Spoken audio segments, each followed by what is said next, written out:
Hello. Hey, Eric, how you doing? Doing all right? Got a fly flying by. Doing okay? How are you? Oh, I'm good. I'm good. It's good to see you. Likewise. Kevin says late starting here as usual, just starting to dish up arms. Not everyone is here yet. Okay. And Eric and Randy says something else. Okay. Let's see. Yeah, Pinyon Pine's not going to work in Florence. It's too wet. But where's the other? Oh, I guess it's just oh, okay. Just pine, talking pine. Let's see. Who else here? We got Andy, Hey, Chris. Sal, Brad, Kayla, Gregory, and welcome, Tony. Everyone. Andy, you shaved your head almost. Yeah, I may have been looking a little saggier last time you saw me. Just keeping it professional. I don't have the beautiful mane you've got naturally. Here I am. Hey, Gregory. Hey, Chris. What's up, buddy? Well, I was on my way over there and my brake pedal hit the floor. My master cylinder blew up. Oh, no. Well, I'm glad it happened when I was backing out of my driveway and not coming down the freeway. Yeah, it's a holy shit moment when your brakes don't work. It sucks, man. I had a brake line. I had this truck, bought this truck from a used car dealership, did some work on it, and then had it for a few weeks, and it seemed mechanically sound, but I was going down the road, brakes failed all of a sudden, and then the brake line caught some electrical stuff on fire and burnt my truck down. It's Greg. Oh, here we go. Okay. It looks like there's like some kind of Zoom bomb happening here. Yes, there is. Oh I no, know that voice. not you. It's all going. It's all running a little late. We're literally just sitting down to food, and Heather and Amy aren't here yet. So I think the official protocol is we're going to wait and nibble a bit. Okay. And yeah, More so I'd say anyone we can blame. yeah. That's okay. So what I'll do is just put you here so that you can watch us all enjoying ourselves. Okay. All right. Chris, What's up? with your farm? What What? are you doing? I'm drinking eggnog. The question was, what are you doing with your farm? Well, it flooded recently. You know, I'm inventorizing plants right now. So, and processing seed. Hey, is somebody getting us a plate? We've got 9 people on here that want a plate, I think.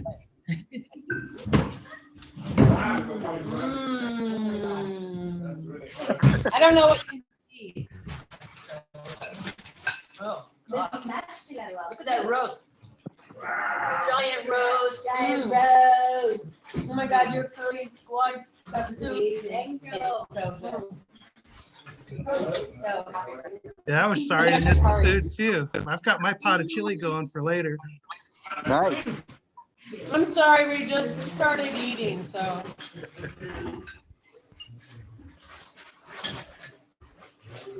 Yeah, we just dug another rootstock, bro.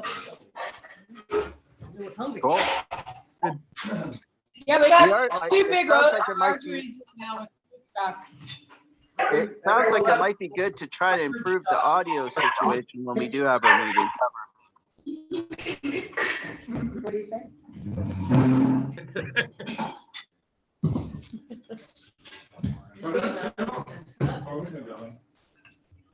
look good at Van Gogh, Chris. Yes.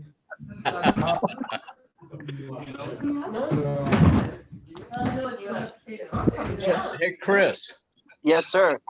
I'm looking for a Tosca pear. Okay. Give me a second. Toska. Tosca. Yeah, or TOSDA. Yeah, give me a second. I'll be right back. All right. Hi, Eric. Whoa. How goes it? Oh, I'm not doing too bad. You down in California now? Yeah, I'm still in Crescent City. Yep. Okay. Bouncing between Crescent City and Florence. All right. Yeah, David. We went down to Monterey over Thanksgiving. Yeah, Good time down there. that's a pretty place. Yeah. And then we had Thanksgiving up in Lower Lake. I'm in the Monterey area myself. I'm down in Santa Cruz. Hi, Andy. We stayed up there at the Veterans Park on the top of the hill. Oh, cool. Yeah, Very yeah. cool. Nice hiking up around there. Yeah, beautiful, beautiful hiking. Nice. And the weather was perfect. I just, when I wasn't hiking, man, I was sitting down just soaking in the sunshine. It was wonderful.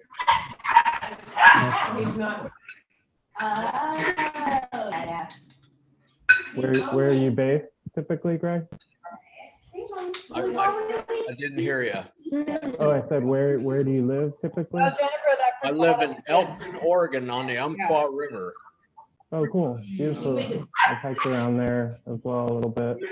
All right. So what did you find out, Chris? I just muted, hold on one second. Nick and crew, I muted your scene because it's noisy, for the moment. I just found the pair database for the USDA, and I don't think it's one that is in the collection. It didn't seem familiar to me. Where did you see it? You saw it down in California? No. I went to the Hood River Fruit Loop again this year, and I sampled it at one of the orchards there, and it is a fabulous pear. It's a cross between a Conference and a Comise. Oh, gee, does it have a flavor? I'm just raving about it. I got to have a tree of that.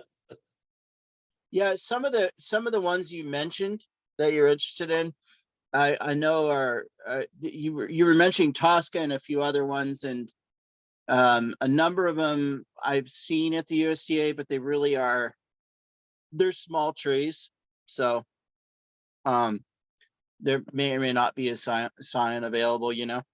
So Okay. It's a pretty popular pear with some collectors, and so I just need to find the right collector and get some scienwood from it. yeah, it is in the it is in the USDA collection. Let me pull up the I'm doing a Google search now. It looks like Washington State has it in their collection. what, oh, at Mount Vernon. Let's see, I'm not sure where it's Well, located, but it's the website. It's PI 654934. And I can, it looks like I probably can collect it, but it's under another synonym. So let me see what I bet. So the tax on the passport says, it's gotta be under a different, listed in the orchard record as something else.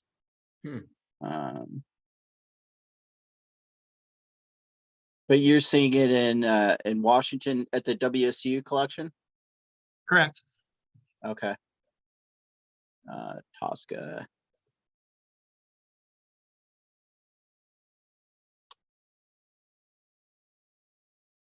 Yeah, it'll just take me a second here. I gotta go back in my emails. Cool.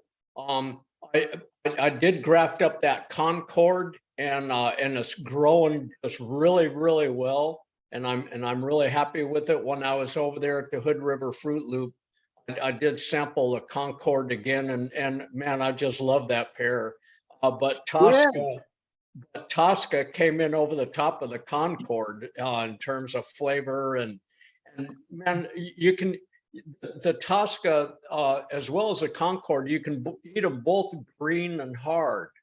But if you let them soften up and turn a little bit of lemon yellow, oh man, they're just off the chart good.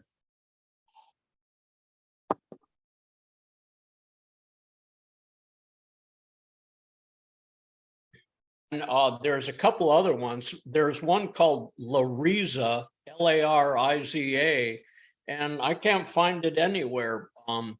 Maybe that Can you spell it again? Lariza. Lariza. Yeah. Okay. Hey, Ryan, welcome. Ryan King just joined us.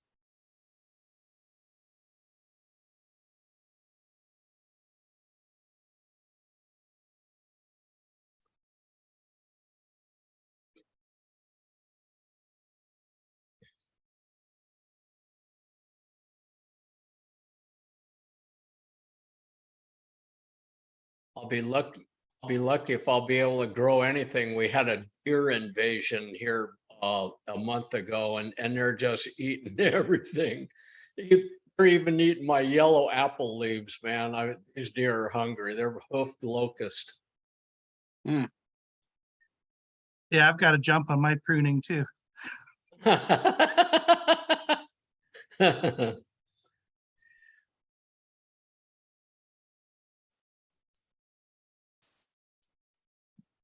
I see it. I see the pear at Kiyokawa Family Orchards, and That's the one. That's where I sampled them at. Yeah. And yeah. They don't have stock for you. They don't share. They're not really. Yeah, the they're not Fruit really Loop people share. won't let them share. Okay. Yeah, which is because I hit them up last year for Concord Cyanwood, and they go, well, you know, we really don't want to start in on that, and so anyway. Ask him where you got it. I don't know if the tree's been pulled because it had some issue or something, but I don't see it on Joseph's pear database, and also I don't remember it in the collection. And it could be at the other farm, but I think that's unlikely. Yeah, because of when it was planted. But I'll ask Joseph about it. What are you looking for? Tosca pear. It's PI 654934. I'm wondering if it was one. I'm wondering if it got late blight really bad or fire blight really bad, and Barb took it out or something. PI 654934. I probably won't be able to figure it out right now, but I can look at it on Monday. Yeah, I'm looking. That'd be great. I'm looking at the pear field database. I don't see it on there. The internal document, and then on the site, it looks like it was received 1986, so it was planted probably before 2000. But I don't remember it from the field, so.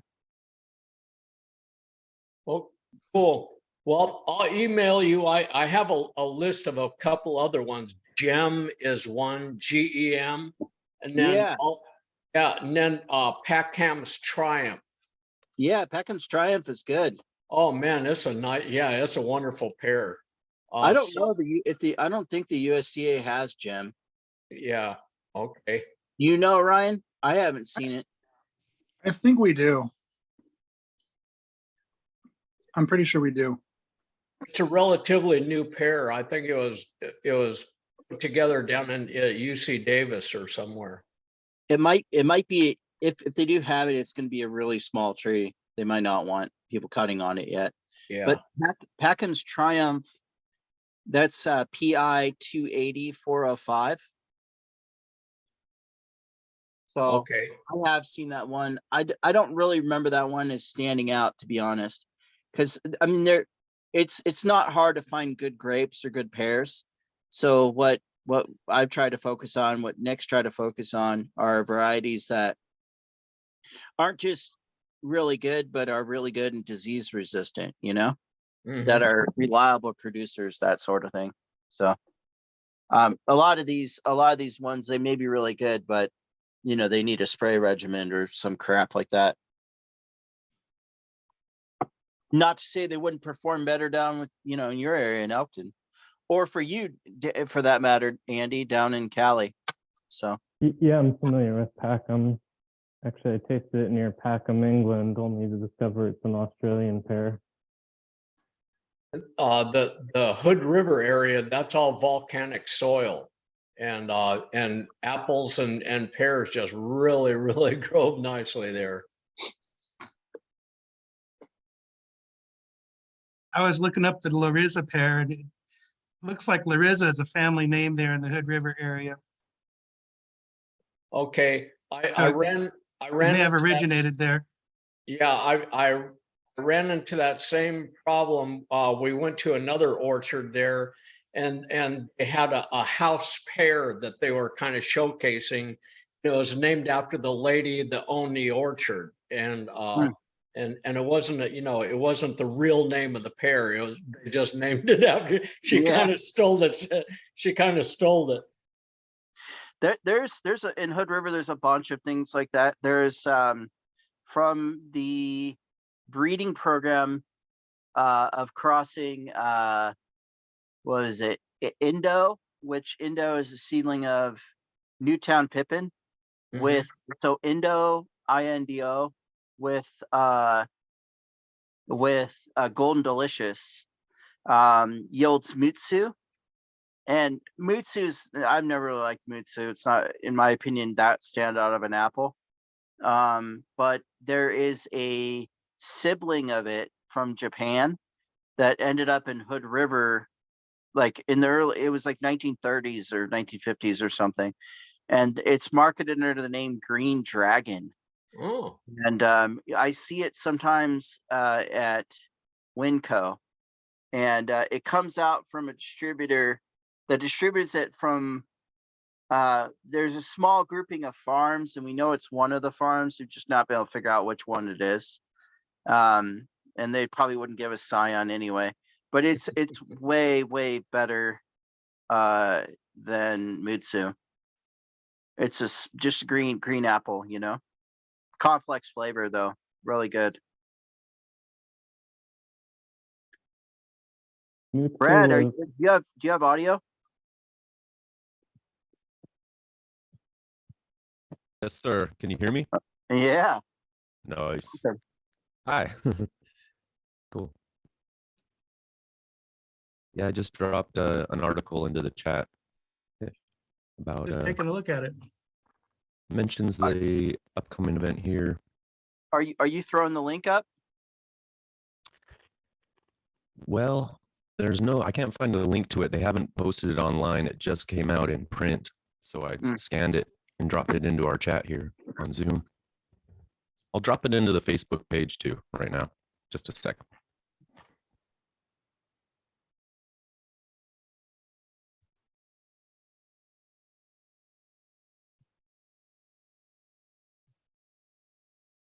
While we're chit chatting, I've been getting involved here in Del Norte County with the Wild Rivers Permaculture Group. I was trying to get them on to do a group viewing with me and see if we could get some connection with the coast here. Yeah, they're the coastal orchards, the old school orchards out there really haven't been that identified. So there's an interest in the group in trying to get trees grafted, and some of the people want to do cider orchards. And so I know some people to talk to. But they thought Medford was a little far, so Eugene was just too much. Mhm. Well, we can act as hubs, spread I know. spread exactly right, Eric. Yeah, we can spread things out to people that can't make it. So Yep. it's been that way similarly with going east from Eugene. Mm. So there's been over the years, there's been people coming from Bend bringing stuff out to other people in Bend. We haven't established yet a strong continuous current from Bend, but there's been interest, Okay.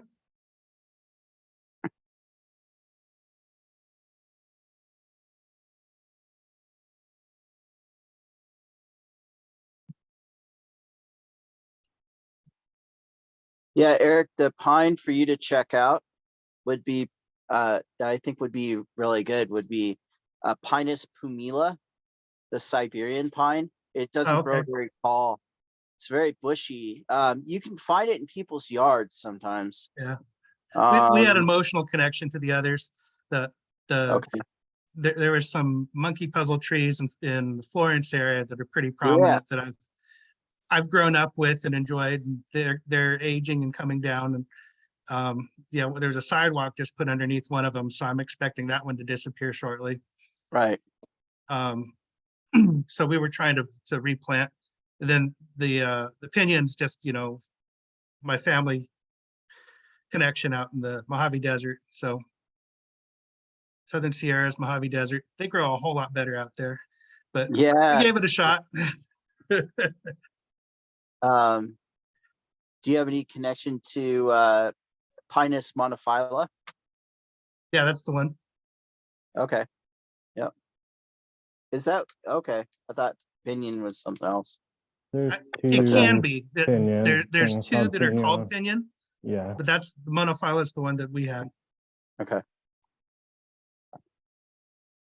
There's another one that's more out Arizona, Colorado, further east that I don't think is monophylla. Like I think you're right that there is I'm not as familiar with that one, but I think that it's also called pinion. I have some F2 seedlings of a population of hybrids with monophylla and edulus. Edulus is the Italian. So out of several hundred seedlings, I have like 20 that have decent vigor. So I'm continuing to grow them on. That sounds interesting. Yeah. Yeah. Cool.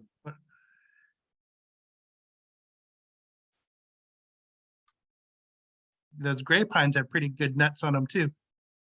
Which ones? The gray, the digger pine. Oh, I forget the name of it, but the science name. But Sabiniana. somebody's volume is really low. Oh, is that me? Yeah. yeah, it probably is. That might be Pinus sabiniana, the ghost pine. I don't like to say the other name. Right.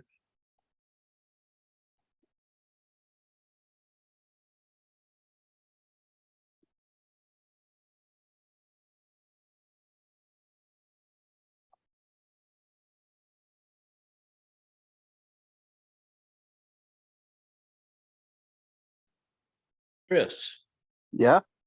Greg Jones from Abacella Winery got a hold of me about a month or so ago.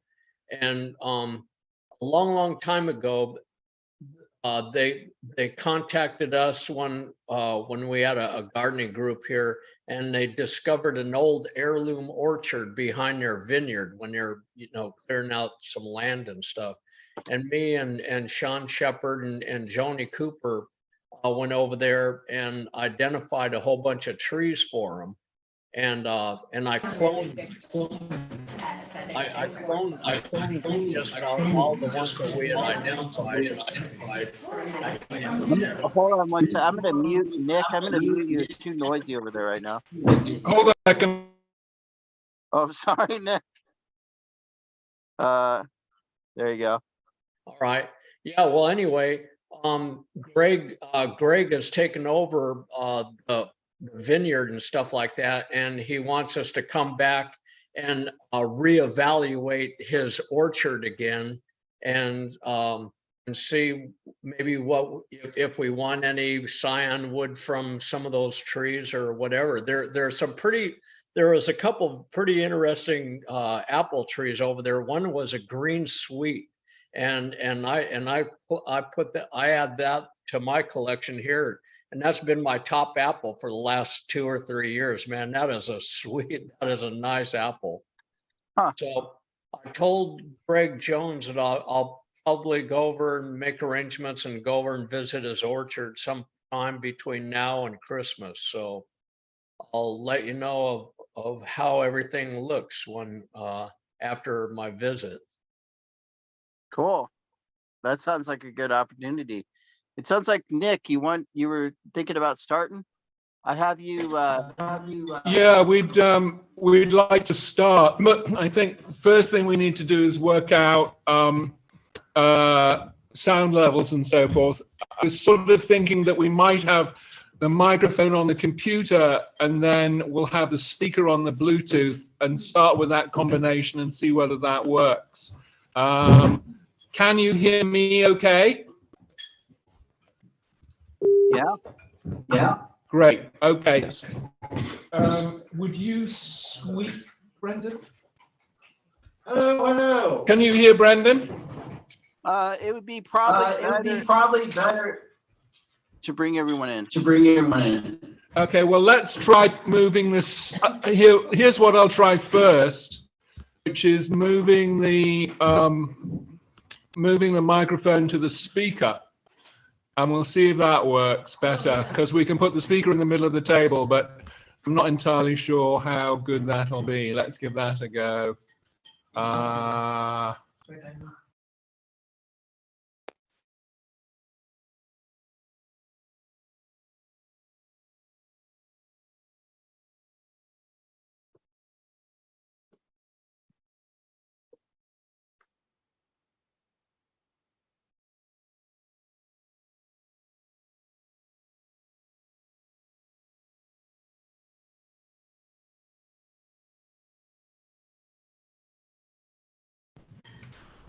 We did a U formation. Could you not hear us? Okay, that experiment didn't seem to work. So we are back to the microphone on the computer. We'll just holler. Can you hear us? He's either tripping his ass off or he can't hear us. Well, the thing is, there's like, how many people? We can hear you, Nick. There's just a lot of background noise behind you. Okay, great. Well, we can obviously address that once we start the meeting. Okay, so let's go with things as they currently stand, and then if we need to change it up, we'll do that. Maybe next time we can arrange for. Can I have some quiet, please? Maybe next time we could arrange for a microphone, but we had a large number of people turn up here today. Somewhat unexpected, the size of the crowd. Okay. All right. Just a couple of quick items. Chris asked me to moderate. I'll do it. If anybody else would prefer to give it a go, I'm happy to pass the baton along. Could someone sitting on a desktop take a photograph of all the Zoom participants that we can, and then get that to me afterwards? One of the things we'd like to do is report on the meeting and get that out to social media. Anybody who could do that? Anybody who could take a photograph of the Zoom screen from a distance?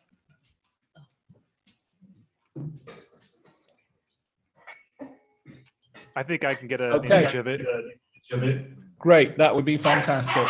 And then note taking.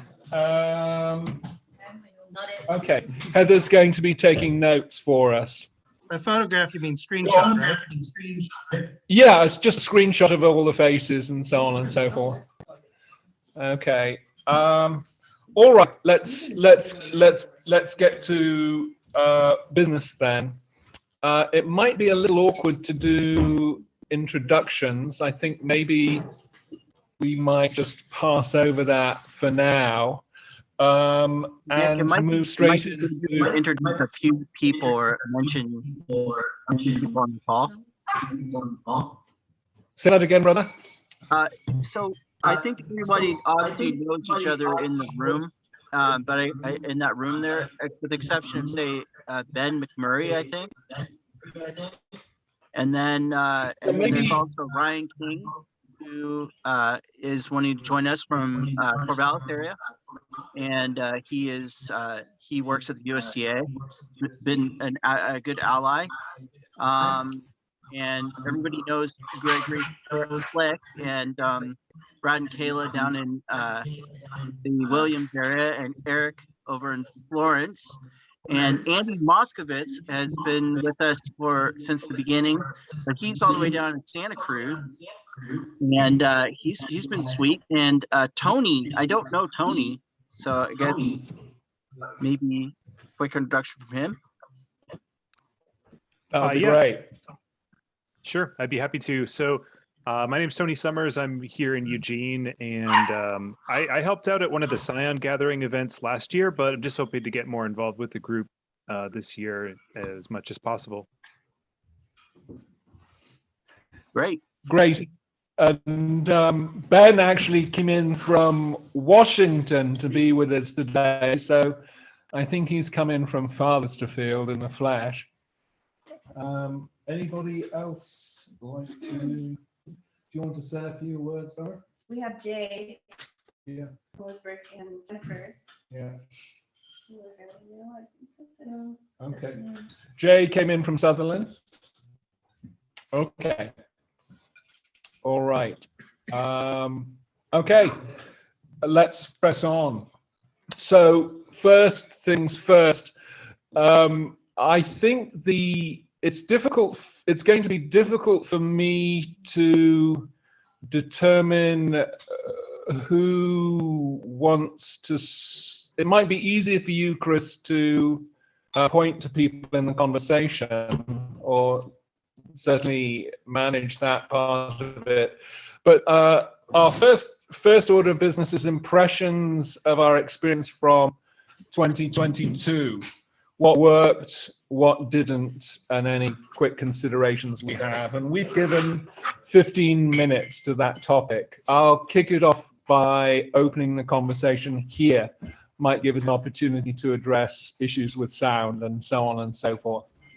Okay, anybody, anything to say?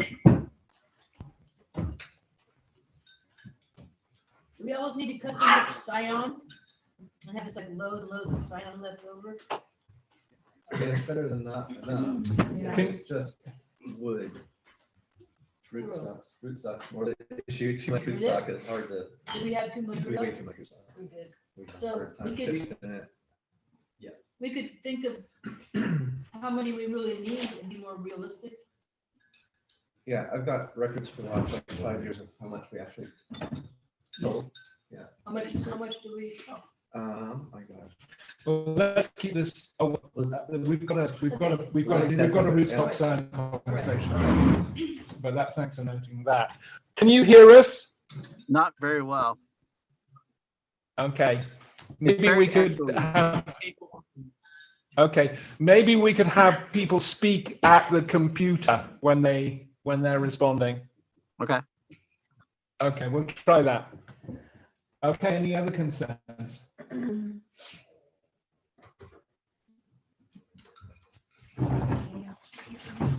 I've got some over here.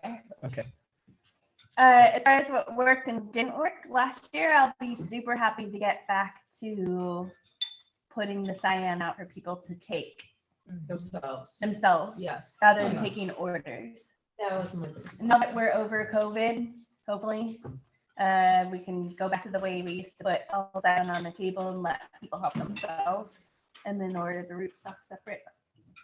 Or Yeah, and or some hybrid variation on that that allows us to support people who are still sensitive and cautious. We can do that. We've done that at events. But I've got one issue also somewhat COVID related. At I think it was the River Road event last year. The seed was basically put in a tiny room that had hundreds of people pass through it over the course of several hours. I was, God knows if we actually killed anybody, I don't know. I mean, it's a serious question, quite frankly. So I think certainly around, I'd like us to still maintain a somewhat conservative and cautious approach to a degree. You know, plenty in the way of air circulation and so on and so forth. I don't want to die because I'm hosting a prop fair. And as you know, I've had a really hard time with the long COVID this year. The other issue in terms of besides the quality of indoor spaces still relates to the issue of outdoor spaces.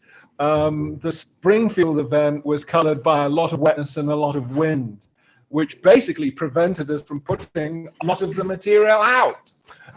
So it would be good if we could factor that into the equation. I'd like not to see the seed sort of considered as a secondary characteristic, but as something that's significant in its own right and requiring a degree of gravity in that regard. We'd like, where we can, to have dry, wind-free spaces, but not in small enclosed spaces.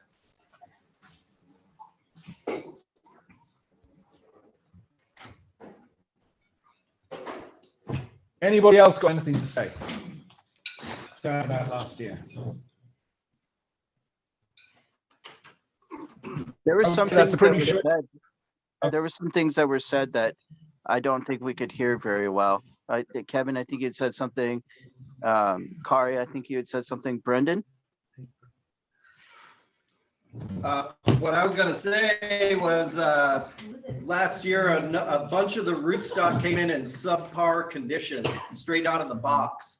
Not quite sure what to do about that, but the quince was in really bad shape, and the myra was in really bad shape, Mm-hmm. and the apples came in, and so I'm not sure what we can do upon receipt of product that seems kind of subpar. Right. I certainly know from my own experience managing the rootstock that could be tendency from some of the larger suppliers we don't have a strong personal relationship with to park crappy material on us. It doesn't happen from Copenhagen ever, but it does happen occasionally from other folk, probably because our orders are so small relative to what they're generally shipping. But maybe we need to actually I've had that conversation with them in the past, a few years ago when I was running into the same issue when I was managing rootstock. But who knows, potentially we could address that too, have a conversation with them about the fact that it ain't cool. I think it was generally from the other place. I saw that it looked to be an issue beyond us. That the way that they were handling it in their open floor space wasn't ideal, and I think that I will continue to ratchet back. I think from that one and choose Copenhagen a little bit heavier because of that. I do share Brendan's concern. It's sad. It's sad to see it, you know. And sometimes it's just generally the field condition of whatever crop, and like Betulifolia, for instance, everybody buys the same Betulifolia crop. All the nurseries do. And the trees were just not good that year or last year. But anyway, we were talking about knocking Betula off. But Kevin, I think, Kari, I think you were saying something too. No, Just about the amount of scion and rootstock we have been gathering, whether we can cut back a little bit. yeah, reducing our order, On cyan or rootstock? rootstock, Oh, on rootstock, cut back. yeah. Mhm. Well, that's a bit complicated. So that's what we're saying is like, we Oh. got in a bunch that wasn't healthy and then we didn't have good quality. So Brendan and I were just kind of remembering, like, we actually ran out of rootstock on some of the plum and quince and like, Oh, we didn't even have good scion for most of the peaches and the nectarines. And so I feel like we were so apple heavy last year. oh. And that's kind of a combination of a couple different things. But it's like, if we don't have the rootstock to support the scion that comes in, we can't Right. necessarily know. This might be a better year for cutting some of that scion.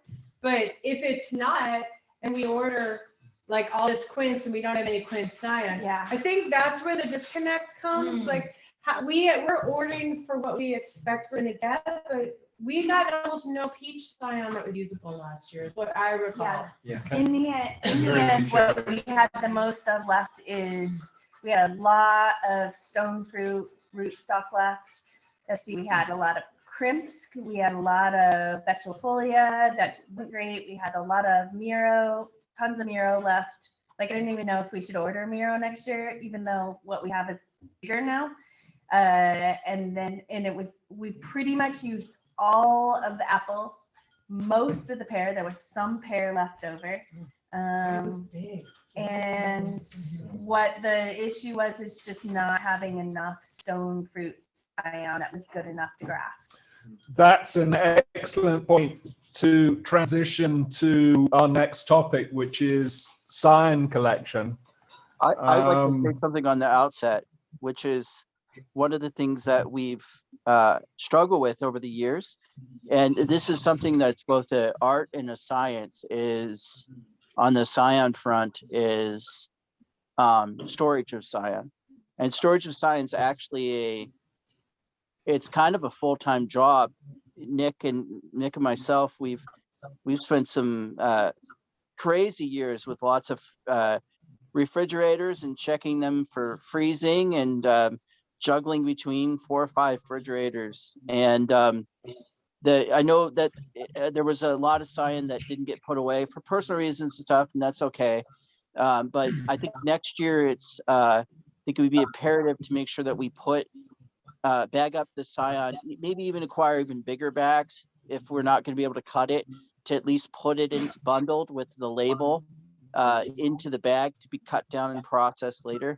Because it was basically most of the plum and peach scion that I was coming in contact with when I was doing the pre-sort for everyone at the sorting party was dried up.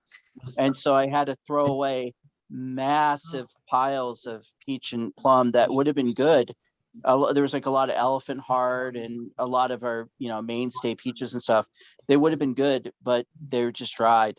And then the other thing is always hammering home on folks that we have to cut peach, cherry, and plum in January and early in January, so we have good quality scion. And then also the way to store it is it's stored not dry but not wet.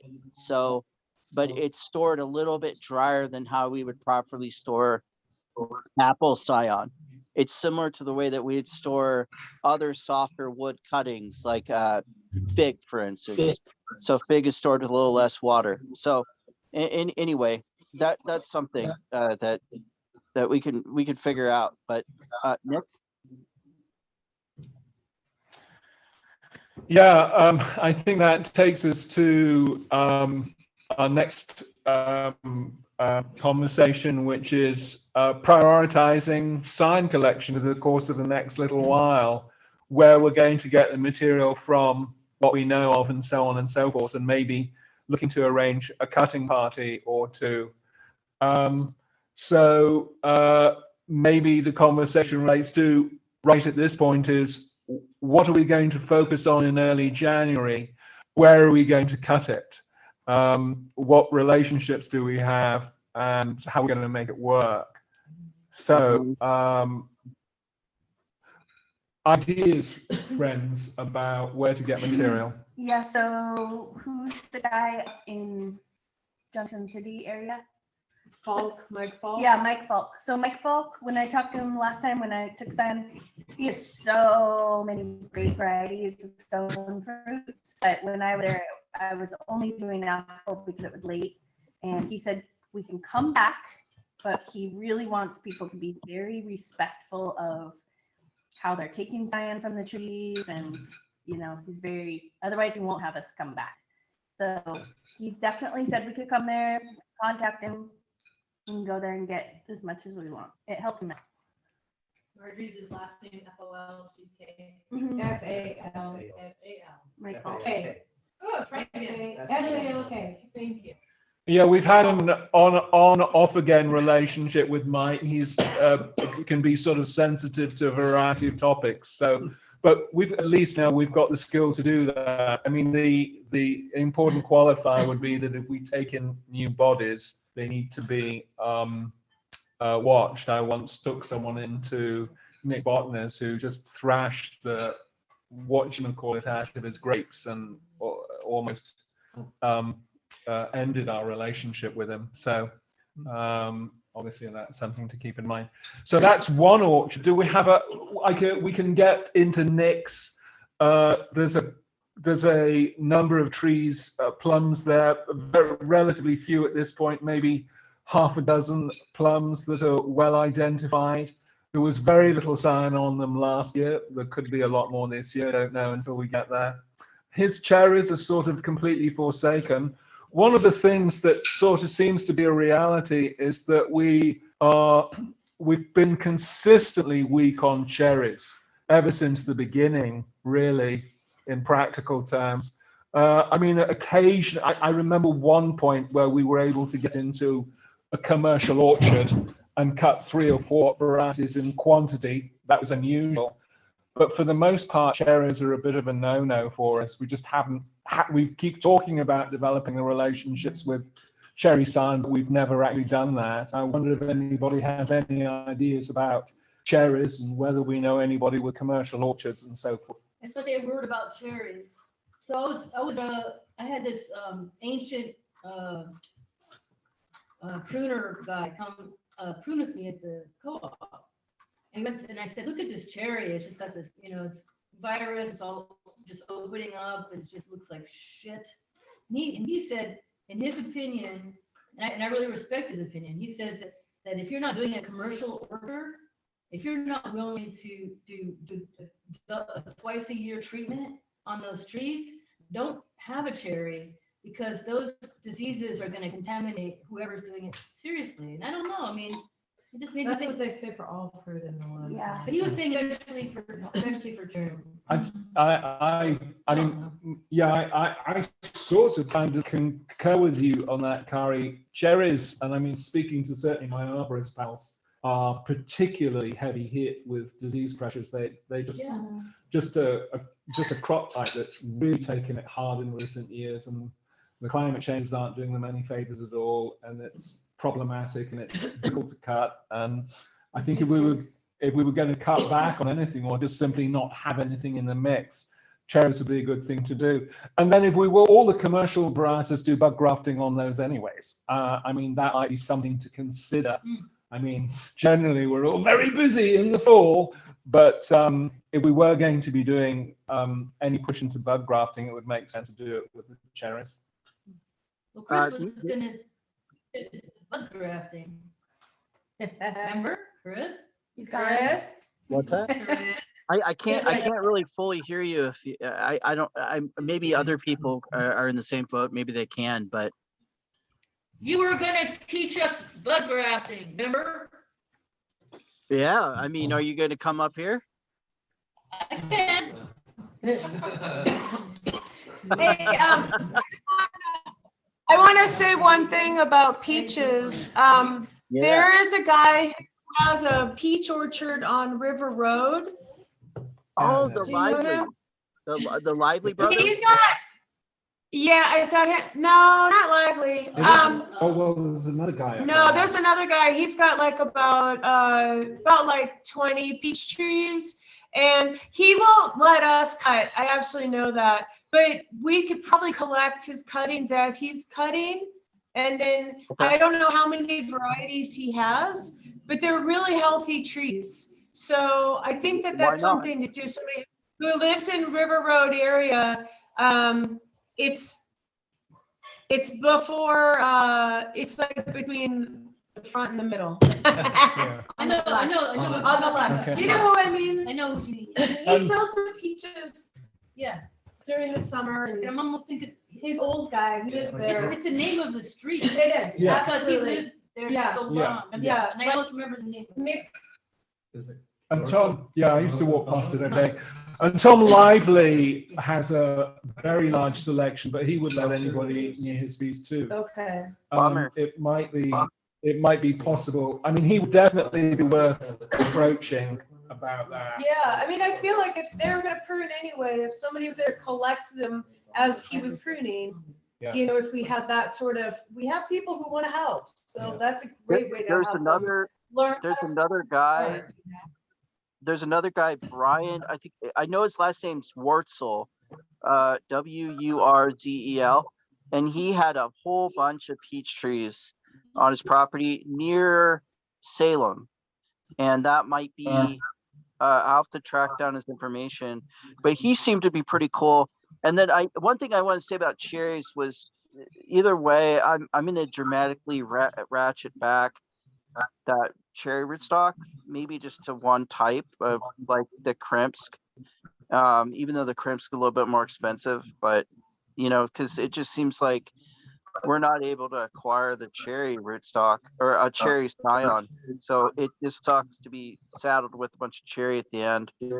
But Okay. the other thing is that and this is something that I can give the plants to somebody to grow out.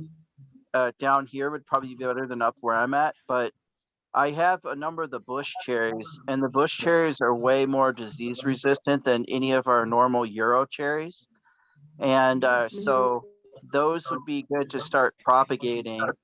I think those are the future ones, like Romeo, Juliet, Carmine Jewel, etc. And then the cherry where we can get a lot of cherry scion, if we ask nicely, is from Tanya at the Home Orchard Education Center, because she has a nice Merton Bigelow tree, which is one of the best cherries for our area. Nobody has it, but it's one of the best. Yeah, hands down. They're just on their own. You had something to say? Was it about peaches? I was just gonna say, can we put out on the net, today's December the 3rd, put out a list of this is what we're looking for. Please report back to the group by December 15th or whatever. So rather than talking over each other or rehashing back and forth, if you want these kinds of cherries, if you want these kinds of peaches, put it out there, let people do the legwork, get back to the group. Yeah, great idea. And then we've got a what do we call it? Action item list for today, and obviously scion is a core priority, and we'll get on that. Okay, I think that probably concludes our most pressing scion issues. Next, rootstock, and potentially there's also the DFI angle in there. Chris, would you like to speak to that? Begin speaking to that.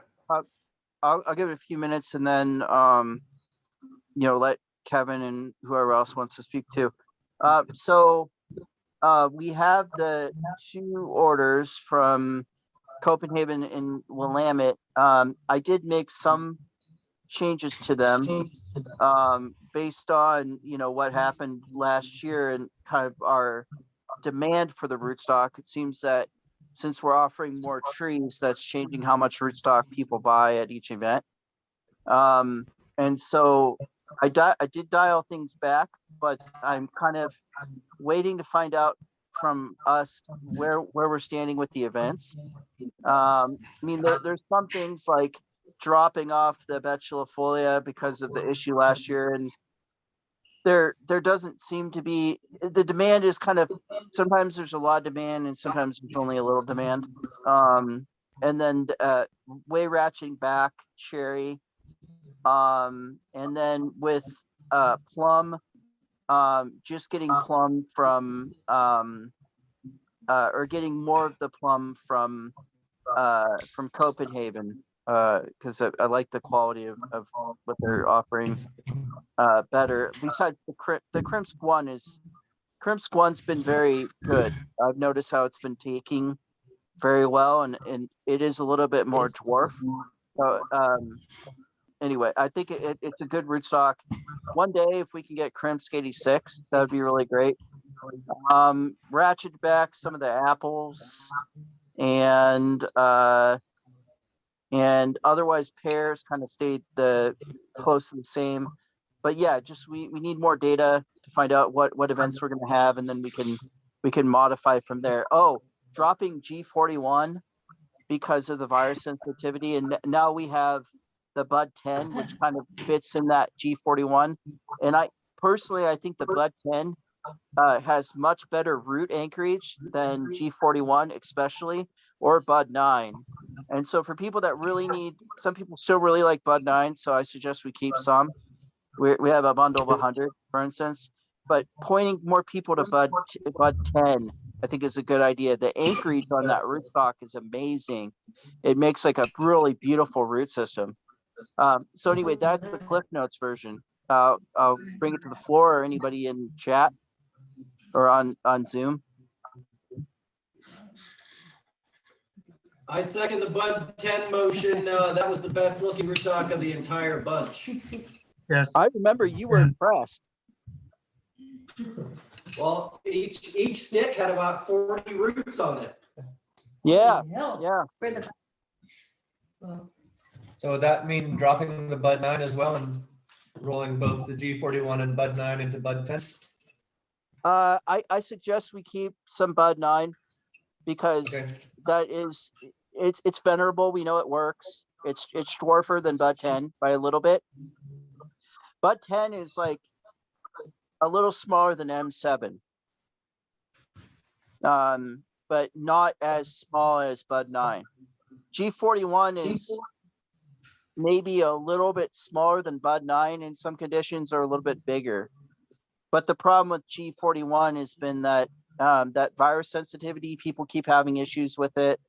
And these are viruses that normally, for the most part, don't bother us. They're latent viruses that just come in on stuff, and they're generally not a problem, but they are a problem for the G41 for whatever reason.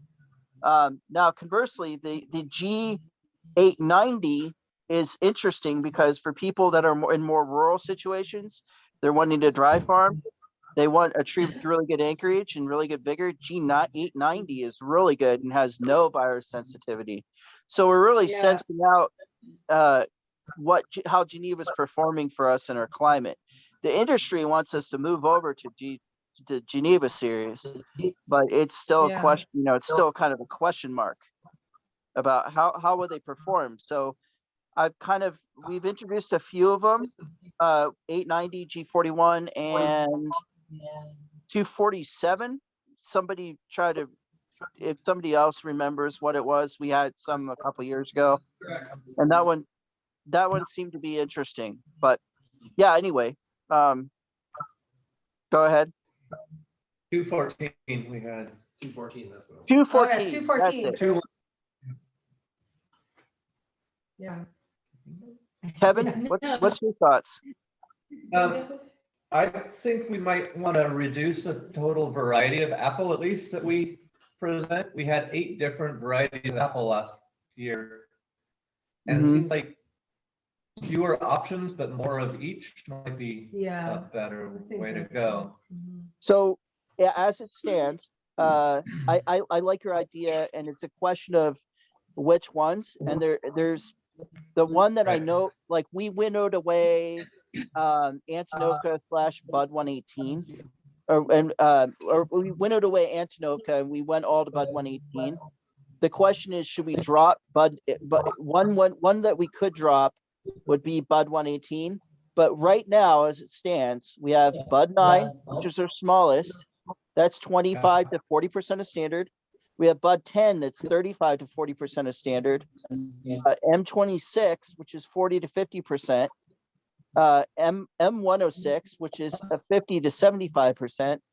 M111, which is 75 to 85%. And G890, which was 55 to 65%. And Bud 118, which is 75 to 95. So that would be 1, 2, 3, 4, 5, 6. So we have 7 right there, minus the G41. So we have 7. Yeah. So like for this, just the size, there's a lot of overlap between Bud 118 and M111. Do you want to pick one of those? M111's the best. I know they're super popular. I've got a lot of pushback every time I try to get rid of one and not the other, because some people tell me no, but M111 is the best, and then others will adamantly say no, M106 is the best, and so it's been hard.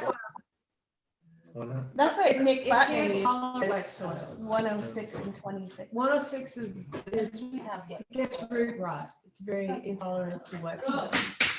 But it's the smallest of the drought resistant outstanding rootstock. So one of the reasons we often like to keep it around is because it basically fills that gap as nothing else does. Yeah. It's the first one we get into. Yeah, that's the problem around here is it's so dry in the summer, it's wet in the winter. You need something that tolerates wet soils and is drought Yeah, I know. tolerant. That's why some of the Gs are getting really good because they have that tolerance. Just prune harder. Yeah.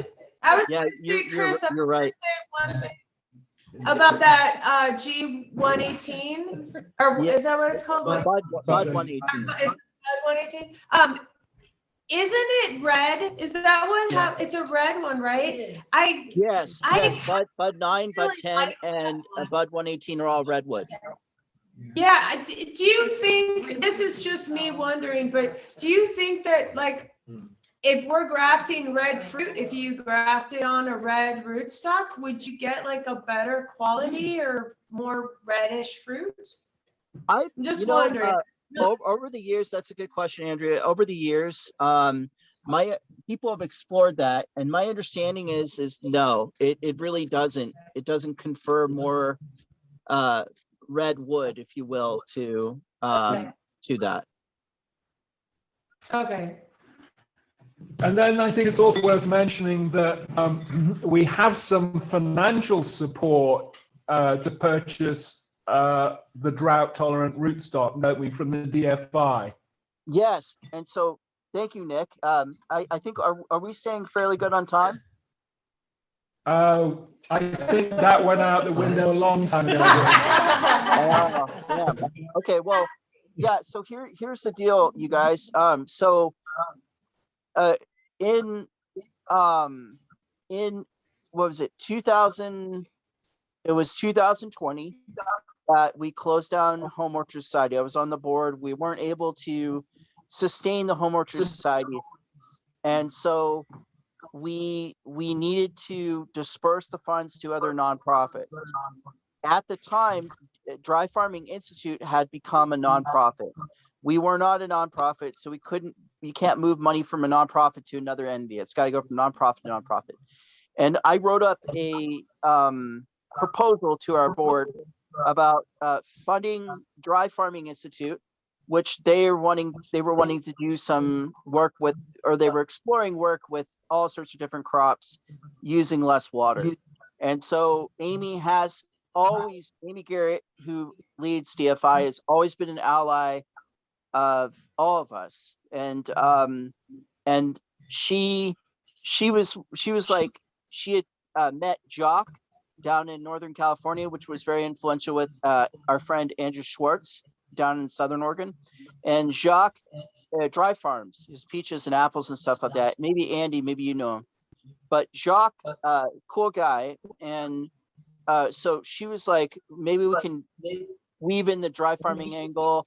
And then I was also like, we're pursuing this idea of becoming a nonprofit. and we maybe want to become a project underneath another existing nonprofit to incubate our group. Well, anyway, so the money was to be earmarked for DFI and then ASN to become a nonprofit.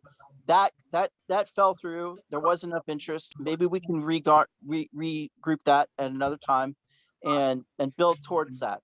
But anyway, so the money has been lingering on their account, and they really want to clear it out. They're looking at it in their ledger. They're like, last season they funded some dry farmable rootstock, and this year I propose that we do that again with Amy, because she needs to move this money on, and she's trying to live up to the agreement that we had, even though like things have changed, right? We're not yet a nonprofit.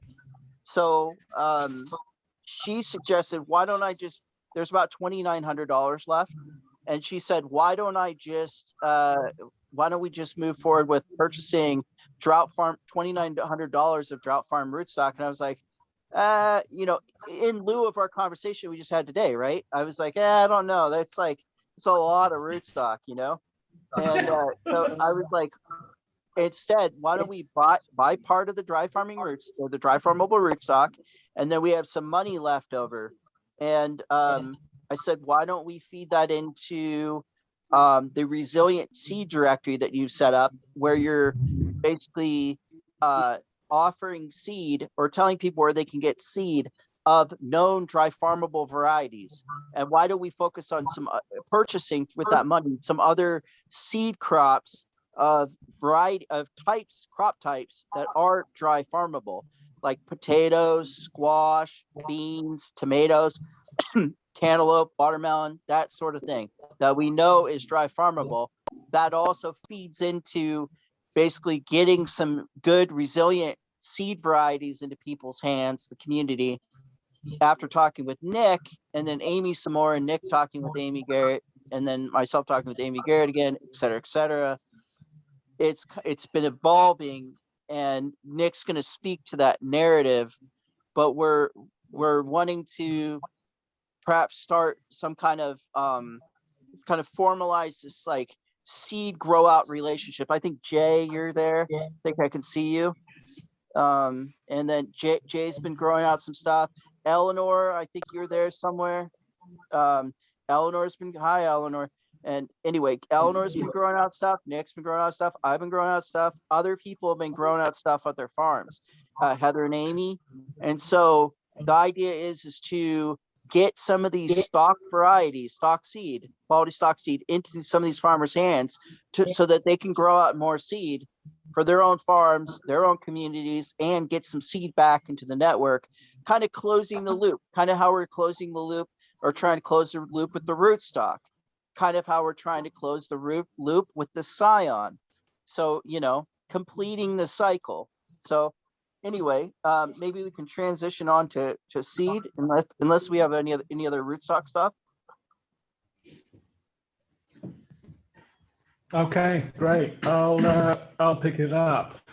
So focusing specifically on the dry farm seed angle, been in a lot of conversation with Amy about pulling together about the ASN assuming a role in terms of distributing drought tolerant seed, and B, potentially in supporting community-based grow-outs. One of the challenges we're finding as we step into really exploring climate chaos adaptable seed is that the varieties that we do know that work, we've got very little in the way of access to. So, for example, we know from Chris Hardy in Southern Oregon, who's been experimenting extensively with grains, is that the vast majority of grains he grows don't require any water to grow sort of winter grown grains. He's got an extensive array that he's been working with, but doesn't have enough seed to share. So one of the things that we're talking with Amy about is not only purchasing seed to really distribute on network, and then that's also going to involve a whole new level of labeling, identification, branding and so on and so forth, but making potentially seed increases an additional sort of focus of ours as we move forward. I won't get too much into the details, but when we began to introduce seed directly as a far more present and significant part of the ASN embrace a couple of years ago, in the last 2 years, the way we've been doing that and the way we've been relating with that seedwood community has really complicated. It's been a very interesting dance. It seems to me that that dance is going to continue to complicate, and I roundly suspect one of the ways, or at least one of the ways it makes ecological sense that complicators was to get more into active, more dynamic relationships with community and community seed stewardship. At the last prop fair we had in Cottage Grove, I had a conversation with Alan Adesi. Some of you might know Alan Adesi as basically being one of the grandfathers of the organic seed movement in the Pacific Northwest, who retired to about 6 miles away from here. And I said, in conversation, I sat with him and I said, would you be interested in being a consultant for us? And he's agreed to that. Not only am I in working conversation with him now, but one of the things that Alan has is extensive relationships into Europe. So one of the things we're now bringing into the mix is trying to pull material out of Europe that we don't have in the States that potentially can be very useful for what I would call climate chaos adaptable, drought tolerant varieties and so on and so forth. And then obviously, as that seed comes in, we'll be looking at working with it potentially the way we work with Scion, which has got the family-friendly varieties we put out on the tables, and then we've got the rarer material that we hand to people on a more select basis, so we now have are going to reliably regenerate it. At the same time, CL, who's been doing who primarily led our seed germination testing last year, picking up from Amy and Heather the year before, we're now going to be moving our seed germination testing here. Dean's giving us a room to use as a seed lab, for example. So we're going to be picking up in terms of our seed testing, actually setting up a seed lab. And then who knows, potentially one of the themes that consistently arises in conversations with seed stewards that I'm having right now is the need to have a more effective way, for example, of processing and cleaning seed. So my sense is that even if we don't get to it this year, it's likely to be something that we're going to be rolling into the mix in future. I think that's mostly it, except to say I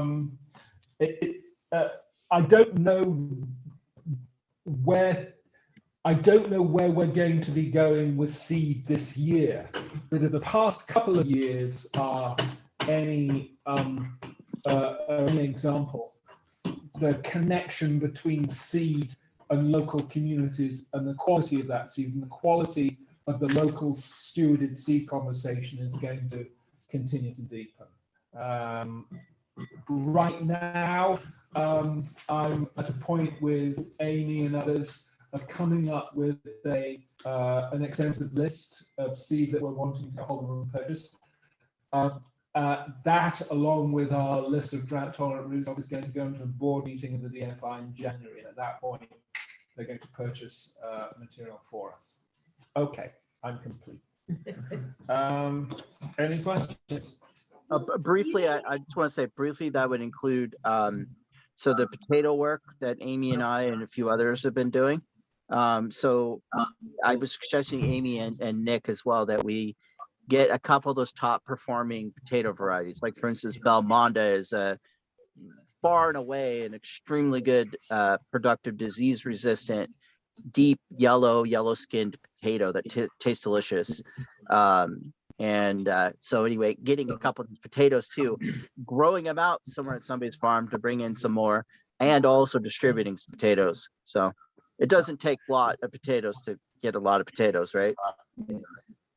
And we're looking at shallots, grains, and then a whole other range of crop types too. So in terms of dry farm crops, the actual reach that potentially we have access to is quite broad. Question?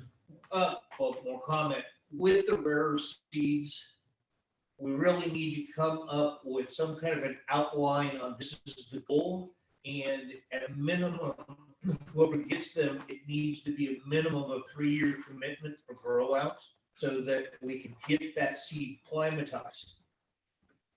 It can't be as simple, I have 10 extra square feet in my garden, I want to grow something out.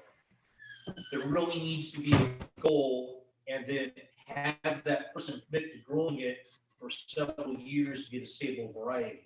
One of the things that we're getting Alan Adesi into the mix around is he has a vast storehouse of experience of working with growers and stewing those crop types, and coming up with a protocol is something that we're looking to at this point. So, yeah. I'd like to see defining the breeding and isolation, so that what we're giving back is actually quality seed, and it's not weakened genetically by being outcrossed or just not a larger population. Yeah. I mean, we can play to those strengths. For example, rye is an outcrosser, but all the other grains are sulfurs, for example. So we would only give rye to very. Yeah, that's what you're saying. Yeah. Hold back some of the Yeah. more difficult or challenging or rare. Yeah. Awesome. Can I make a suggestion? Yeah. Perhaps at each crop fair, there's like a designated hour or like half hour where people who are interested in stepping into a role like that will be like, oh, from 2:30 to 3:30, people who want to do a seed breeding project and commit to it can come. They would get an orientation. They would have a better understanding. Because something I noticed, I've only been really involved this year with Nick, is he recognizes these people who have come multiple years, and he has rapport with them, and like his ability to sink in with them is beyond mine. But it's like, so instead of having so much potential for missed opportunity, we actually open that up and just write on the crop fair poster, if you're interested in stepping into seed breeding, please come for an orientation this hour or something like that, to like, because there's so many missed connections is something I've noticed. It's like, I know tons of people who have land, who don't know what to do with it. And then there's people who don't have land. Like, how do we start creating those platforms for opportunity? I think that's an absolutely great idea. And I also think that one of the things to ask is that we have someone else at each event who has specifically responsibility for seed. Because one of the challenges with a conversation is that I then can't watch the seed on the tables. And for the most part, it works very well. But you can have a group of adolescent kids who come in at the end of the event who don't really know anything about seed or stewardship or responsibility, who walk away with a vast amount of seed, even though we've been developing the approaches that really keep things very responsible and extending a lot of trust to local communities. One of the things that happened for us last year is we had to stop packing up all our seed into individual seed packets because we simply didn't have the resources and the time of people to do it, which meant putting vast amounts of seed on the tables and really risking a disrespectful approach. One of the things that was very interesting is that people responded with incredible respect. And there have been ways that we, sort of more the tools and approaches we use to sort of encourage that. But yes, it really does make sense, I think, for us to actually have someone committed at each event to be handling the seat, so that, for example, I can have conversations like that with people all. Yeah. Well, and so just like, and there's also like, if we want to do like, someone's going to do a talk for a half hour on dry farming, and like maybe in some way inserting more information. I talk to a lot of people and they're first time gardeners, they have no idea. So maybe there's something like, oh, you've never gardened before? Here's 5 things to start with that people feel more successful with, that are easier, instead of them being 20 different things. They're spread too thin. Slugs annihilate the whole thing, and then they don't feel very much success, and then they get put off. So like little things, maybe people could team up and create these little side shoot opportunities. Maybe that's the ball you'd like to run with in terms of, yeah. I love juggling lots of balls. It sounds as though you've got a strong idea and the enthusiasm and the passion, and would be really well qualified to maybe at least lead that impetus. citizen project. I make a motion to put Eleanor in charge. Eleanor for president. Capitalize it, and then there we go. That's how you do it. All in favor? Aye, okay. Motion passes. All right, I think that completes. A little bit, we used to do little hour Yeah. talks throughout the day, and that stopped with COVID, and we just haven't gotten. Well, that's what I was thinking too. Maybe it's time to start that back up in just little bits. Maybe there's seed discussions that happen. Maybe there's scion discussions. Maybe there's rootstock or gardening. And like, maybe we don't have like every hour there's something. Maybe it's just two at each event, and they can rotate. So if you go to 2 events, you get 2 different talks. Yeah. Because that might encourage more people to like repeat or go to different events too. I don't know. But I would love to see that also return to this kind of educational side, for sure. It was much easier, of course, when we had just. Mushrooms growing and seed Yeah, saving, yeah. and we still talk about seed saving. And I would talk about beneficial insects. Oh, yeah. and We had a lot of. So you wanted to come to Sweet Home, right? Yeah. Yeah. Totally. Because that's something, we can talk about food. Yay. We had a whole Because list. we Let's try and Biodynamics. let's try and speak one at a time. For the sake of people. Order in the court. Let's try and speak one at a time, Bo. Kevin and I will connect about this afterwards. So much for that request. Please, can we just speak one at a time so that people at a distance can actually make out what we're saying? Thank you. Okay, Eleanor. We're just gonna connect after to, not Right. everyone needs to listen to the thing. Okay, let's press on to event scheduling. Which events are potentially on the schedule or schedule? Yeah. Hey, Nick. Nick, this is Eric. Yes, Eric. Before we move on, I wanted to just bring up a topic, something that I noticed that we haven't talked about yet, and that's nut trees. We've talked fruit, we've talked seeds, but if you're talking about feeding people and you're talking about dry farming and all that, what about nut trees? And I know at Springfield, we had a few like chestnuts and some, I think there was some walnuts and some other things, but I was just curious if that should be something we talk about or not. I think that's an excellent idea, and we should put that on for another action item. And that's something that we've kind of had on the back burner, and there's been some interest, and there's some other people like Jordan Fink that are trimming a lot of chestnut trees.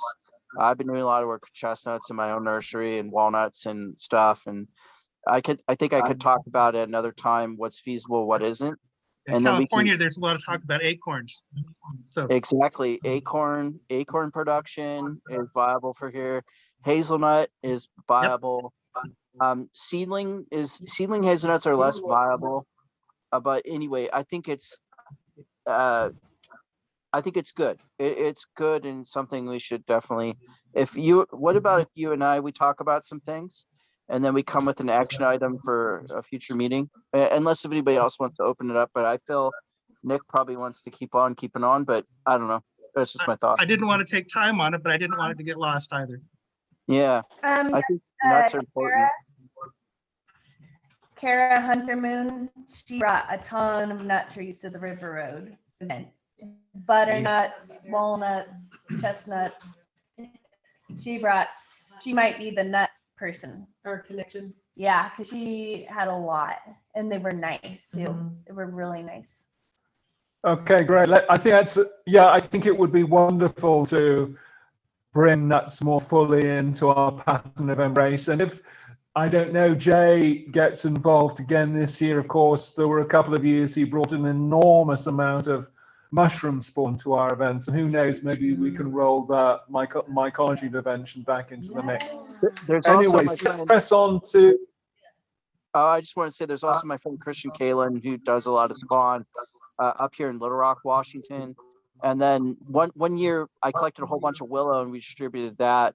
So there's a lot of, for plant material, really it's just like time and interest and practicality within the time frame of the year. What do you want to focus? So, Nicholas?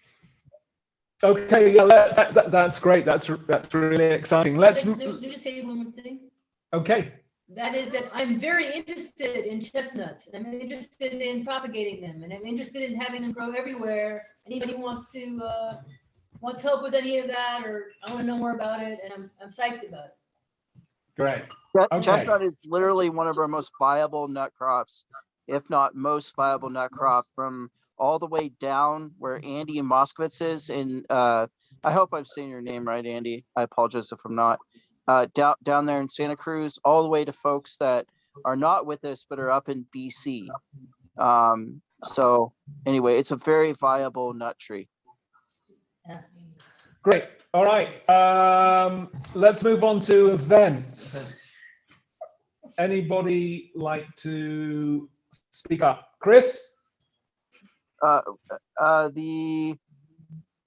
For events, maybe we could throw it first to Brad. Brad, are you on the line? Yeah. Can you guys hear me? Yeah. Tell about some exciting news. Well, we've got one event scheduled here in Williams on Sunday, March 12th, and it's finally lining up with our town's local seed swap pancake breakfast. We've been trying to line these up together for a while, and it's finally going to happen. And I'm not sure yet about supporting the Ashland events or the Cave Junction events. We're kind of short on our volunteers since the pandemic, and we're still looking for core members to take initiative and step up and really join us to help make these happen. I've been spread out a little too thin on it, hoping people pick up the edges around Ashland, Cave Junction. But Ruby had expressed interest last year in starting a propagation fair in Grants Pass at the Grange. So that would be a good central location around here. Yeah. But as far as also, if we can get a hold of Ruby now and we can help her with pruning, she's offered a whole bunch of scion in the past, but it's a matter of helping her prune. She's in Merlin. And Ruby's a really knowledgeable lady, super awesome, super passionate like we are. Yeah, I forgot to check in with her lately, see what she's up to and planning. But yes, definitely. Okay, so if you're gonna do Williams on Sunday, March 12th, Yes. I would like to take Sunday the 19th for Cottage Grove. Because we usually do the second Sunday of March, which would be the 12th, but I would prefer like a little bit later. Yeah. So we'll take Sunday the 19th for Cottage Grove. Feeding in on this, I've been talking to Caitlin Dean and Don Worley, and they were the two that were helping us spearhead Cave Junction, and they are very interested, along with Frog Song Farm, which I think is in Takilma. They're very interested in having an event. And if we were to have the Cave Junction event, provided Brad can get enough support, then it would be, as Nick and I were talking earlier, and we found consensus around kind of having it on the day after. So if Brad's is on a Saturday. Oh, you muted yourself. Somebody called me. If Brad's would be on a Saturday, then Cave Junction would be on a Sunday. Oh, I thought Brad said the 12th, which is a Sunday. Yeah. Yes. Then Cave would be on the Saturday. So Saturday, March 11th. Saturday the 11th for Cave Junction. If we get a contact, we're gonna get some support, and we have enough support from Cave Junction. Like Nick has always said, like I've always said, many of us always said, we're not in the business of putting on prop fairs. We're in the business of helping people that are already interested put on prop fairs. So we'd have to have a contact for Cave Junction that wants to spearhead it there and Well, organize it. again, Cave and Don Worley, who helped put on the Cave Junction event last year, who are everybody here would really like these people. They're very down to earth, very passionate. They've got good heads on their shoulders. They're go-getters. And a couple things I was impressed with the Cave Junction event, and Brad can speak to this too, is how many people showed up, and the people were super excited. And I was grafting constantly, hundreds of trees. People were like, there was a large group around me the whole time. A lot of the community members brought all sorts of seeds and plants. And what was really interesting, and it was kind of could be a model for us, is how people had plant starts. They had like quality, and not just like, squash plants with no roots or no soil on the roots. Quality seedlings, well grown, organically in good soil, and they were just like giving them away. House plants, all sorts of divisions of things, and it was done in a really orderly way. And we also have who is Don Tipping's partner? Kimberly?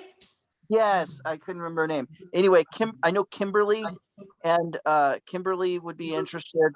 So it's just a matter if it's logistically possible or not. But there definitely is interest there in terms of like on the ground support. So we have the I agree. 11th. The Cave Junction was really awesome. I'm kind of worried about doing 2 back-to-back, day after day. And my reason for wanting to mainly focus on the Williams is I'm kind of set back financially. I got had something happen last year, which really set me back.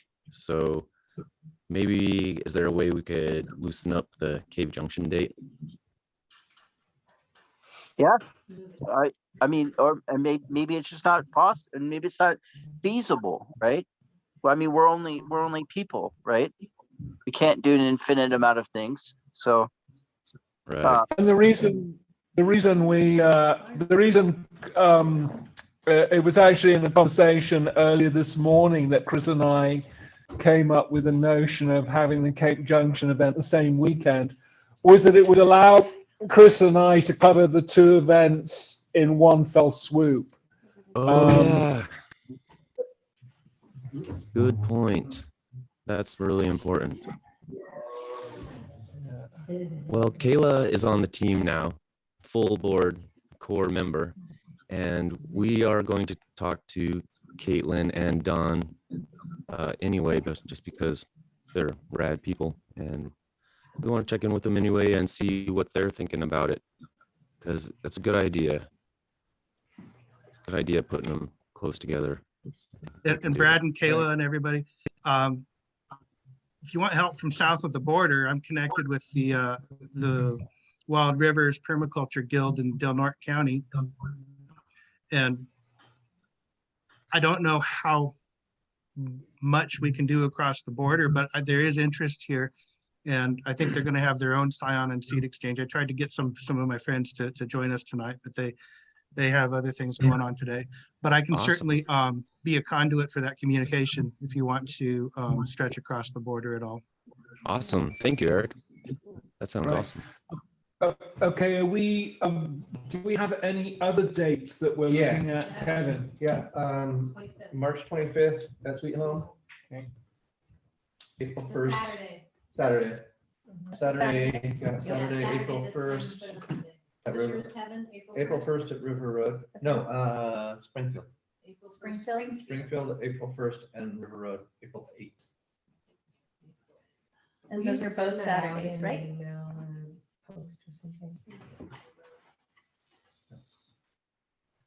And those are all coordinated and set, like the cities and everybody's Yeah. on board with them already? Yeah, so Okay, Emily cool.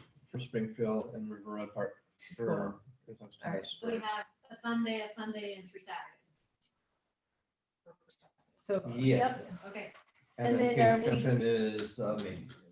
Are we not doing Peterson Barn again ever? I don't think so this year. I haven't been able to get anything out of Oliver. They would usually, that would be, if it happened, it would be in conjunction with their First Friday event, which would be the 7th. And in the past, when we've done both, Mhm. we've done Peterson Barn, packed it all up and left it parked at Peterson Barn, and then he drives it over to River Road the next day. Oh, okay. And it works out fine that way. It's a lot of work for us, Okay. 2 days in a row. Yeah, right. And so we've been talking about just alternating, but since I didn't hear anything from him, I'm just putting it at River Road again this year and maybe back to Peterson Barn next year. And isn't it Peterson Barn that's mainly outside? No. Well, yeah, it was the last Yeah. couple of years. It was the last couple of years. So, I mean, it's really. Yeah. But that was COVID stuff. Previously it was inside. The big inside part of the barn is good, and then the upstairs. Willing to have it back in as well. Oh, yeah, I don't know. Yeah. I think it's Probably. doing events inside now. Okay, does that complete things as far as events go? For dates, yes. Okay. I'd like to get Corvallis on the list. Not sure on the date and the venue, but I could work on that. Okay, obviously it would be something that we'd need to plug into the mix. You've been talking quite extensively, I think, with Chris about hosting a prop fair, haven't you? I mean, I suppose you have a fair level of understanding about what's required.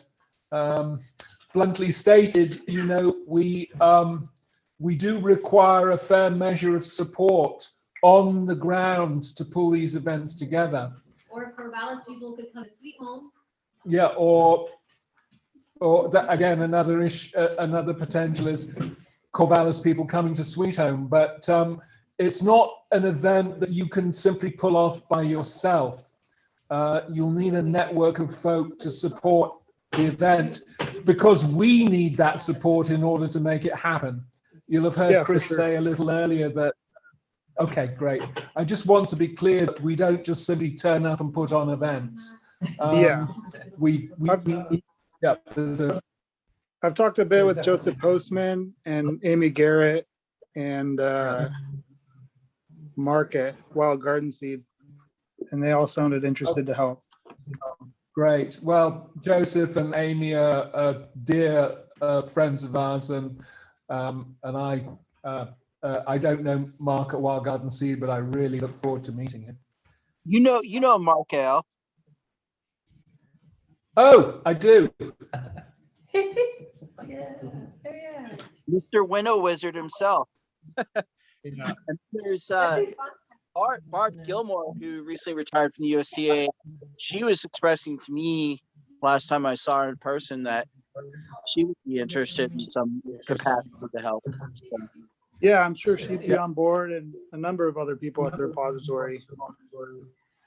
Yeah, and then in terms of venues, we obviously the Philomath Grange, the restaurant at the farm. I forget what farm that is. Gathering Together. Gathering Together Farm. We've done events there, and obviously ensuring that a venue is available early is something that's important to do. Yeah, I could reach out to Mary's River Grange or the fairgrounds. oh yeah, there's a lot of buildings there, isn't there? Yeah. Terrific. Well, we've been pitching Corvallis for a long time. It would be wonderful to have you in the mix. Yeah, it feels like and then, like Kevin said, we could the season at the coast in Florence at a big Airbnb with a hot tub. Oh, yeah. All right. Okay. All right. I think we are, for the most part, complete. Maybe we could confirm action items. I think the top of the list is maybe peach, following up on peach. Peach and cherry, if we're Or gonna do peach, cherry. peach and plum. Stella, we got Stella. I've got Stella, Van, Bing, and Rainier. Plum. Okay, and then for We the did- One thing I noticed is we did seem to have a few events where people brought in a fair amount of cherry scion themselves. Right. But a lot of it wasn't in the best condition. no, typically people don't know that they need to cut the Yeah. sign early, and it's one of the reasons it's always been problematic for us. So maybe if that reminder could be put out on our group page. We do it every year. Okay. Yeah. Yeah. In all caps. Flash action. We really harp on that every year. Yeah. Every year we harp on that. So, Huh? What? Say it again? We harp and harp and harp on that concept and Harp. getting through. So we got to change our outreach strategy, basically. yeah. We've just moved to naked threat. One of the guys that brought in some scion to Cottage Grove was collecting it from a gentleman who was pruning. Do you remember who that is? That's Samantha's mom and dad who have the sheep farm. Samantha Duncan? Yes. Samantha Duncan. Samantha Duncan, her family. This guy collected a bunch of scion from their trees, which was a bunch of these Plums. plums but also the cherries, but they were blown out. So maybe I think we can find a way to reach out to that guy specifically and see if we can get earlier cuttings. So that'd be great. We've been strong past in cherry in some years, and and then other years we've been strong. We have not been, and we've been strong in sometimes in peach, and we've been strong hit and miss in plum, and it would be really great. It would be really great if we could figure that out. And then also, like I was talking to Olive earlier today, which is, and like I was talking to everyone here, closing the loop. And so part of closing the loop is getting these trees grafted and then getting them out to the public. And then so we can eventually in a few years return scion back. But part of the thing is understanding when to prune that stuff. And then also the other part is I need to write a write-up about how to successfully graft plums, cherry, peach, almond, etc. And it really, one of the things is it involves getting your rootstock established first, like putting it in a pot, getting it going. Once it's leafing out, getting heat on that graft. And then if you get heat on that graft, most of them will take. If you don't, most of them won't. So it's kind of another education thing and logistical thing a little bit.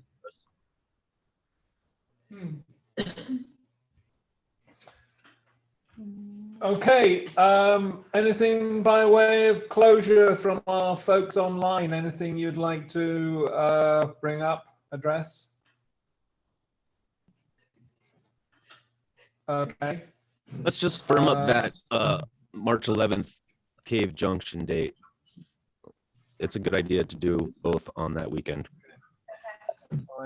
And then how about a date for another rendezvous, another gathering? Like in January? Another meeting?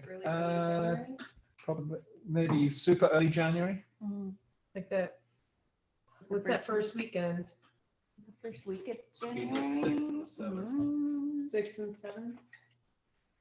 Are you planning a meeting or a work party?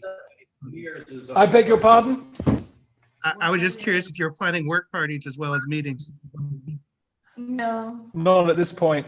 Well, we Like could do our, pruning party, yeah. We don't have anything that We won't have anything that comes in And late. then rootstock. Oh, yeah, row. we have Oh, questions. yeah, we have a thing. Yeah. Amy, So we, Heather, had. I mean Heather, we still have some boxes of. No, lots. Lots, please change it to lots. We Lots. have lots of boxes Lots. of the white Totes totes. from, the white is higher than ratty boxes and white totes. Oh. So the question is, shall we just go buy boxes and give you the receipts, or do you want input? Totes, I mean. Totes. And do we want to disperse all the totes to each event? Right, Because because you all store your own Oh, totes. then why they all keeping have- the we store have bubble? enough of those white buckets that they wouldn't all have to travel. And Brad already has it. everywhere. Brad already Okay. has his, Yes, so and then I we still just, have enough. And we for- still I have think like that's a great idea, two-thirds get some worth. those Yeah. totes Yeah. like this, the Yeah. black and mellow, and Yeah. And then just keep them at Label. hubs at each. And then I guess each the event. question too is, where did you get the last ones from? And then we can make. these are some from math. Home Home Depot. Depot. yeah. Yeah, Yeah. make sure it's. It's super annoying. I know, I bring everything and they don't. So are we gonna do the seed packing in envelopes labeled again this year? No, Because that was really expensive. It was really expensive. we stopped doing that last year. It's I mean, But- yeah. Yeah, I mean, in terms of the seed packing. Yeah. But one of the things, the plastic seed packets are inexpensive Mhm. if we get them in bulk. But the I mean, happy to have this conversation a little further, but the labeling system that we're using is proving to be an integral part of the whole ASN narrative, dynamic, ecological. So labeling is definitely something I want to talk to you about. For Yeah. example, I'm going to need access to a printer. I mean, probably find one here, but Oh, we got one.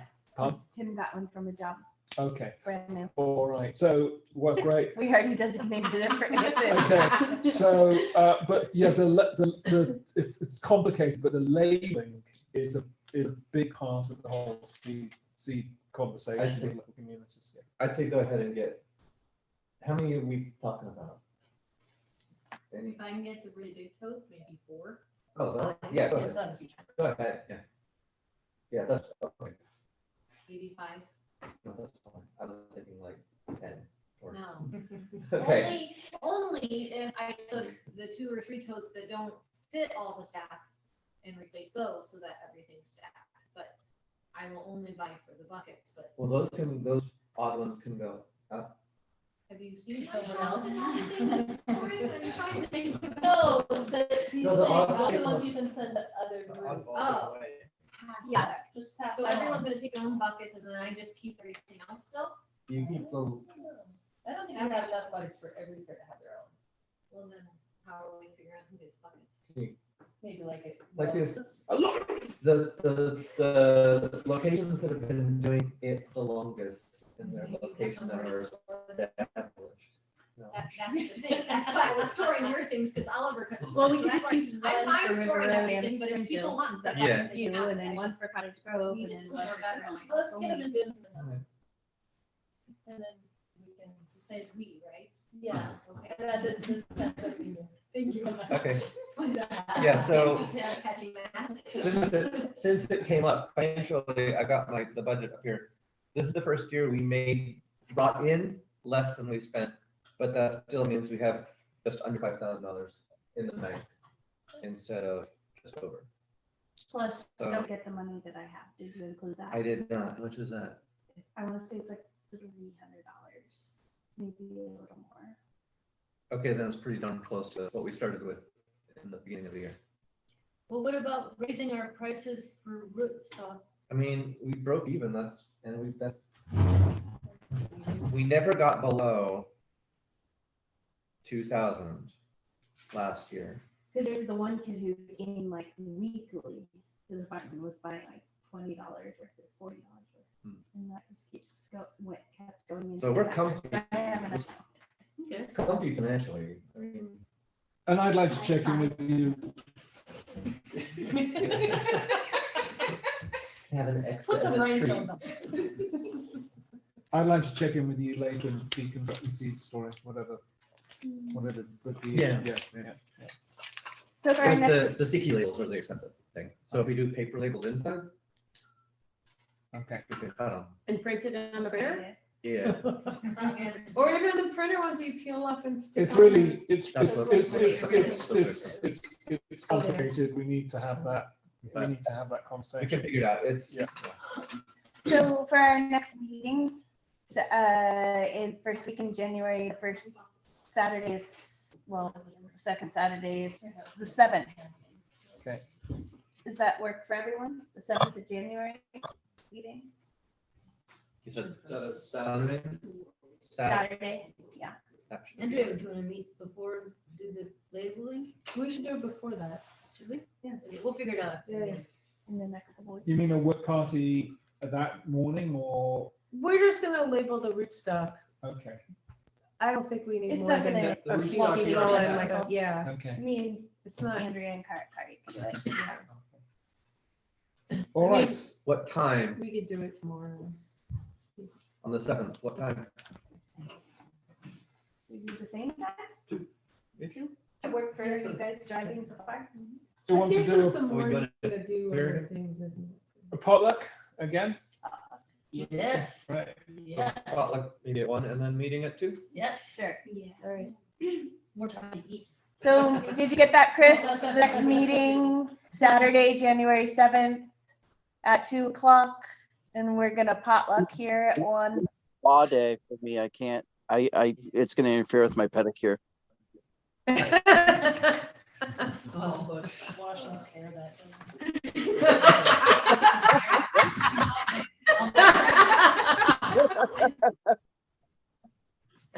yeah, You know, we know you. Maybe Nick and I can, and whoever else can take a stab at early on in that early January period, already racing and feet on the ground, collecting some sign. Maybe focusing in on some plum. It's always, also the other thing too is figs are always important, and finding new fig varieties, people that have big fig trees that we can cut. Yitai Chen has run in the past, and that's steady. There's been a few other steady trees, but Derek's been, I'm surprised Derek's not on the call. I hope he's all right. Derek's been bringing stuff. I've been bringing stuff. I've been getting stuff in from other places and distributed stuff in the past. But yeah, continue to find new figs and getting those out there, because figs always, you put fig cuttings out, and that's one of the things we hardly ever have leftovers. So, and they're easy, Okay. I think that concludes business for the day. Thank you, everybody, wherever you are. And did anybody get a photo, a screenshot, a Zoom session? I got a screen capture. I saw some other cameras out, but Great. Could you send that to me? Will do. Thank you so much. Okay. Thank you guys. It's an honor working with you guys. Yeah. Thanks, Brad. Thanks, Brad. See you, Brad. Aloha. I see some familiar Aloha, faces. you all. Bye. Bye. Hi, Greg. Okay, everybody, don't look tired. Aloha. Aloha. Of course I'm late. 15-hour meeting. Bye, everybody. Everyone. Bye. Bye. Bye. Did anybody else get any So- photographs of today from here? Richard Okay, has, could you send those? Richard said lots. None of the Yeah, people we have the- yes, he has all those trees, he gave me a list of, and he said, we can come and cut scion from this year.